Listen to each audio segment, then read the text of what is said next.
Passos Coelho has been asked to form a new government despite failing to win an outright majority in this month's inconclusive elections. So what's next for Portugal? Well, joining me now to discuss is Michelle Tejada, economist at Rubini Global Economics.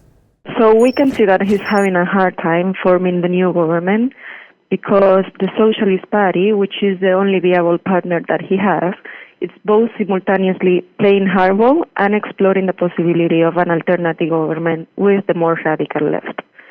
We're waiting to see what the new government would look like, but if it's either a minority government or a grand coalition will prove unstable, could require some compromises and could even backtrack some of the economic gains that have been achieved. In this sense, the socialists were calling for fiscal discipline before the elections, and now they have shifted their stance towards less austerity. Also, we could see that Portugal remains highly vulnerable to shocks, and the failure to form a stable government could affect confidence and with it the recovery. We are already seeing some spread widening, and even if the ECB QE is upsetting part of this could get out of control. And more broadly, what we are seeing is that these results are ultimately a rejection of austerity policies and the response to the crisis and reforms, which is leading to a fragmented political landscape across a number of European countries. We could see a similar situation taking place in the Spanish elections in December.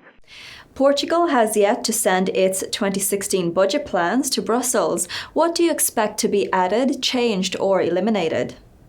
So Portugal is the only one that missed the deadline to submit the budget, but it's not the only one testing the limits of the European institution. So they could do one of two things. At this stage, they could submit a draft budget, assuming a continuation of the current policy path, but this will have to be updated once a new government is in place and a new government plan is agreed. This is what Spain has done, actually. The new government will most likely seek less fiscal tightening one way or another one, because even if Coelho remains in power, he will have to make some compromises to be able to form the government. Portugal's unemployment rate dropped to 11.9% in the second quarter from Q1's 13.7%. Do you expect unemployment to continue to drop going forward? So yes, we expect unemployment to continue to decline, but only gradually. And we could also see some discouraged workers coming back to the labor force. But at the same time, even if the recovery has been positive, it has not been strong enough to bring output and unemployment to the levels before the crisis. So it will come down gradually, but it will not be a sharp decline. Consumer confidence in Portugal strengthened last month to its highest level in more than 14 years. October statistics will be released on Thursday. What are you expecting to see? So in terms of confidence, we are seeing that on average across the Eurozone as a whole, confidence indicators are improving and the monthly recovery is proving resilient, even if there are significant downside risks both at the regional level and at the country level.